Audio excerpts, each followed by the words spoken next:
There we go. Did you get a notice that we're recording? Yes. Great. Yes. And continue, I guess. Hit continue. Yes. Oh yeah. So I'm really happy to be privileged to be talking to the principal trombone of the New York Philharmonic and principal tuba of the Chicago Symphony. What a treat! I mean, this has never happened to me before, so I'm excited about it.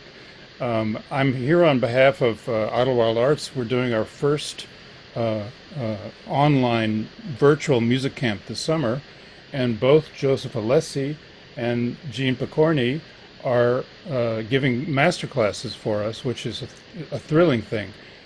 So I wanted to talk to both of you a little bit about just teaching and life and music and all that. So why don't we start with you, Joe? What have you been doing this summer? Um, Teaching, a lot of teaching and working with my students, editing a CD with the students that's coming out in the fall. I'm very proud of them, all the Juilliard students. Um, uh, yeah, just I'm seeing my students, well, twice a month, low brass class. So that's exciting. And I actually have a student coming here tomorrow, but we're going to teach. I'm going to go outside and teach them. So in my backyard, Very good idea. Yeah. and if they can call the cops if they want, but it's okay. Uh, but let's see what else. Just recording projects. I just told you about the thing I did with a Japanese trombonist. He's very good, and we did a Prokofiev Romeo and Juliet duet with piano. And anyway, just practicing a lot of music, new music that I haven't been able to do. And actually, it's very nice to work on your playing because you don't have to. It's luxurious to just sit and it's all about taking the time for yourself, which is very nice. It's true. I mean, I when I'm teaching, I always say to my young students, practice now because as soon as you have a family and a car and a mortgage, you're not going to have any time to practice. It's So true. yeah, that's it is kind of a luxury for us. Um, Gene, what have you been up to? I've been doing some teaching, and there have been some virtual classes that have been going on. The International Euphonium Tuba Festival, which I participated in a couple weeks ago. And I got together with an appreciation class for my own seminar, which did get canceled this summer because of the pandemic. But it's okay because we managed to get together with these young people and been doing a lot of lessons on Zoom, and this has been good. Um, I've been kind of motivated by my colleagues in the Chicago Symphony who've put together a lot of their own recording projects and that. And in fact, a few weeks ago, our new principal horn, David Cooper, uh, did a did an at-home recital and explored one of the unaccompanied cello suites of Bach. And I've always wondered about those, and I could never figure out how to get them beyond the garage. It's just I can't. Like just where can you hear these things where it's not just going to bore people to death? So I'm actually really close to coming up with a very, I think a marketable version of it. It's more of a fantasia than anything else. I wouldn't insult cellists by saying that it's an actual transcription of the piece because it can't do a lot of what I would love to do. But this has been very challenging to do and work on. I've been putting in just 2 hours of almost just warm up time, just really getting down to nitty gritty, as Joe was saying. Just going through the beginning of the Arbenz book, going through the beginning of some of our studies that we back in ancient days, the old faded out dates from 1968 in some of my books just, oh yeah, that's what that's all about. Well, some of that stuff is really still pretty true. It's still it's you know, you go through some of that stuff and you realize, my gosh, this is a resume burner. You know, it just it'll kill you to do some of this stuff if you're really doing it right. The other beauteous thing about this incredible time is that there's so much time to listen to music. Because, you know, that's the biggest thing that I have with my students. Like, well, you should listen to this, you should listen to that. Of course, do I listen to this stuff as much as I should? No, not really. And so this is a chance. I mean, you know, you look at a CD collection like this, Yeah. and you think, Hey, look at this. where do, where the hell do I start? Oh, let me see Joe's. Yeah.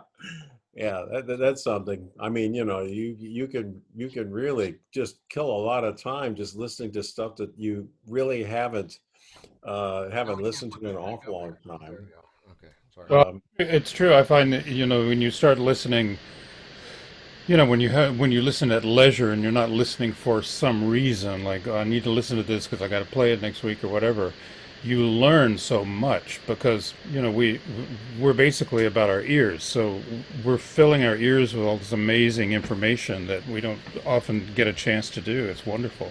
It's interesting that you talk about Bach because I just got off talking to Alan Vogel and Ben Kamens, both of whom answered my question by saying, "Yeah, I've been doing a lot of solo Bach, a lot of solo cello suites, a lot of solo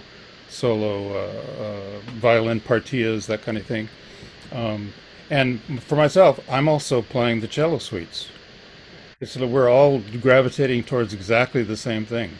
I'm about, wow. I'm almost ready to perform the G major suite. So Which number is that? one, Not to be an idiot, That's but the first is one. that number one? Okay. Da da dee da dee da dee da. That. yeah, yeah.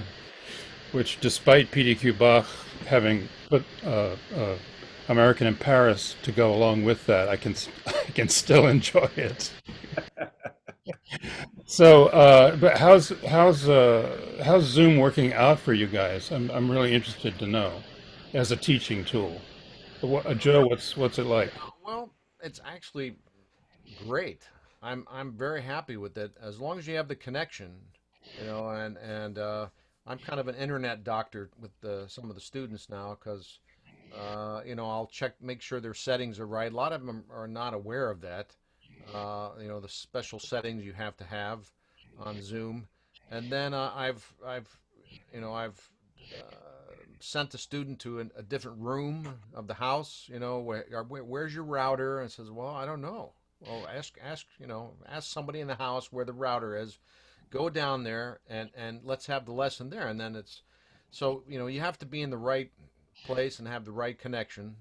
I've even had some of my students upgrade their internet, and there's a great website called fast.com. You can measure your internet instantaneously. So somebody was getting 30 megabytes per second download speed and said, "Hey, I'm getting 300. Right. Let's talk when you get 300 or maybe 150, or something like that."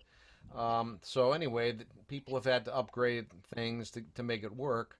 I'm going to a place in a couple weeks where my internet is very bad, actually, in Canada, and so I've asked everywhere how to upgrade it, and there's just nothing available, up there. They just haven't. The infrastructure is not that great up there in Canada, eh?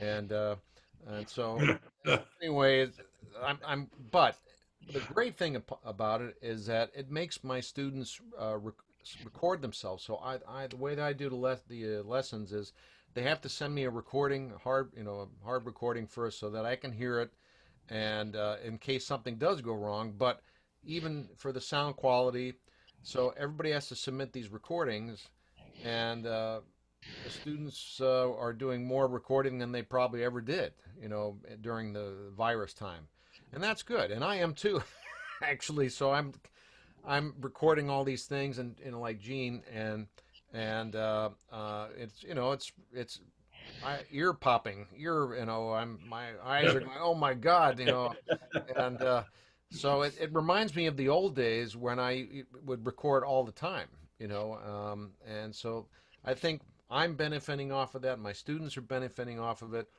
and I'm trying to make it a positive thing with them. Oh, that's good. I mean, I think all of us have come to this idea that we have to record first and then play back and then you discuss it and the actual real time playing becomes, kind of secondary in that kind of a lesson. Have you what Gene? What's been your experience? With the well, actually, what Joe described is actually the preferred way, which is having the student send in an MP3 or a video recording of some kind. I'm afraid as as I've discussed in our last meeting, my technology chops are kind of nowhere. I'm on the information dirt road. Smoke signals are good enough for me, That sounds that sounds like a good lyrics for a song. That's right. Yeah, you lose your dog, your truck, and your download ability, something like that. Yeah. Um, yeah, so they'll send that in, and I'll kind of listen to it ahead of time, and then we'll set up the Zoom meeting. And for instance, if I was giving you a lesson right now, it'd be fine. But then I just turn the computer over so you can see my main computer here, and we'll listen to something together that they just sent in so they can kind of hear the same thing that I'm hearing. Um, so it's not that debilitating. I mean, there's some things, where you have to get, where you got to take a closer look at what they're doing, what their chops are doing and stuff. But it I haven't gotten to the point where it's not effective. I think the Zoom is pretty good, and I suspect with all the technologies that are going on and changing overnight now because of our situation, um, there's going to be better and better things. There's a buddy of mine. He's a tuba player out in Hollywood. He's more of a voiceover guy. He's done the voice in movies and in videos, and did a bit part in Everybody Loves Raymond many years ago and stuff. But he's Did but he? he Wow. it's Bob Joel. Remember Bob? He was the one who barked at the Summit brass meeting and made Roger Bobo just come into the right room and say, who's okay, that's getting a little Wow. complicated. I'll look Yeah, him up. yeah. Yeah, he did a Disney arrangement, a bunch of Disney tunes that we did at Summit Brass. Maybe this summer you were there. Anyway, Yeah. but he was telling me about a source called Source Connect, which is what he uses in voiceover. And apparently it's very, very direct. It's a little expensive, but this is what the voiceover guys are using now when they're recording voices and putting them on, and putting together productions in Hollywood and other places. So the technology is changing, and it's getting better. I've been hearing new stuff all the time. Apparently, the Colburn School of Music has a brand new system, which they're supplying their students and their professors with. So it's changing. A lot of things are changing overnight, practically. But the Zoom for me right now, I mean, what's the worst? I mean, the worst thing it can be is it can sound like a tuba, for God's sakes. So, I mean, I what was can you getting do about? Yeah, I was getting very upset when I first started using it because I knew nothing about Zoom, and then of course people play something and then it skips, and All right. thought it was their rhythm, I said, "You're rushing there," and then I realized after a while that that wasn't them rushing, it was the Zoom. So I was anyway. So now I'm used to that when it skips like that, and I try to just look past that. Yeah. Yeah. Ransom, do you have a problem with, well, have students been sending in flute recordings to you, and are there problems with microphones and complicated sounds and All what I've been doing this summer is classes. I've continued my Yale seminar every week, just to keep the kids, focused on something. And some of them are in Europe, some of them are in Asia, and so with all the connection issues, there are occasionally things that come up. But I wanted to tell you guys, Yale has just started sponsoring a side program that runs alongside Zoom that fixes all of the audio problems that Zoom has. So you don't get the syncing problems, you don't get the dropouts and speeding up. Oh, I just heard about that. What is that called? Is it Clean feed. Clean Feed? Clean Yes. feed. And I just wrote out some directions for how to use it. I'll send it to both of you. Oh, But you sent it Great. to me. somebody trained me to use it along. It basically takes over the audio part of Zoom, and you turn the Zoom audio off, and you use this instead, and it's beautiful. Huh. It's broadcast quality, and it's free, Oh, which is amazing. Wow. Yeah. So I'll send you guys the link and the instructions on how to do it because it's not difficult, but somebody needs to explain it to you. But yeah, it definitely works and makes a big difference. my son went to Yale. I don't know if Oh you know. yeah? Yeah. Oh, in what? He was a theater and history major. Oh, cool. He stayed at the Dwight. That's where he stayed. The Dwight. Is it called Dwight? I believe. It's probably one of the colleges, right? Colleges. Yeah, Dwight College. Right. Yeah, they live there and everything. Yeah, Yeah. it's a wonderful place to teach. I have to tell you, it's you go there and the buildings are beautiful and everybody around you's got a Nobel Prize. It's pretty sweet. So well, we are about to embark on this adventure of teaching high school kids. Can you guys tell me a kind of a brief version of your teaching philosophy? Go ahead, Gene. Um, see, I've just got an indication my battery is running low. I'm gonna just, if you don't mind, just Well, so I'll we go. don't lose anything, why don't you go ahead, Joe? I'm gonna Oh, check some connections okay, here. sure, no problem. Well, I just go to two items, and I don't get past those two items. We don't go beyond those two items unless uh, those happen first, and that's sound and legato. And the legato is uh, is in three parts. One is natural slurs. Okay, so without, and then how to use the tongue when you use your tongue for legato, how to do that, and then how to operate the slide correctly in legato. So those three things make up a good legato, and of course air as well. But so sound and legato, and that's if they don't have that, I don't really. I'm kind of relentless. I said, hey, you got to get your sound and legato first. For young players, and even whatever that there's a lot of teachers that just don't stress that, and then they pile on more difficult solos on top of that, and all it does is it makes it worse. It doesn't. They don't get any better.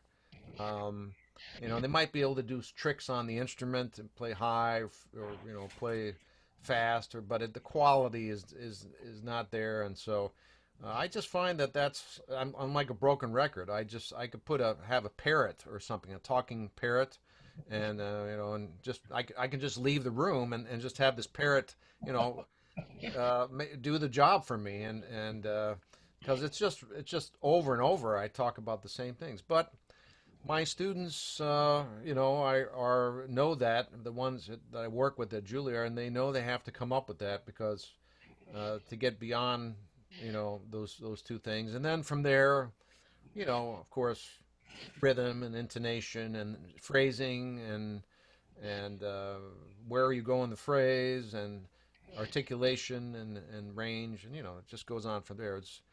But you got to start with those two things. So that's my philosophy. So I don't really go. I'm kind of relentless. I'd be happy to just do one phrase like 4 bars or even 2 bars over and over again and teaching somebody how to do it, and rather than moving on.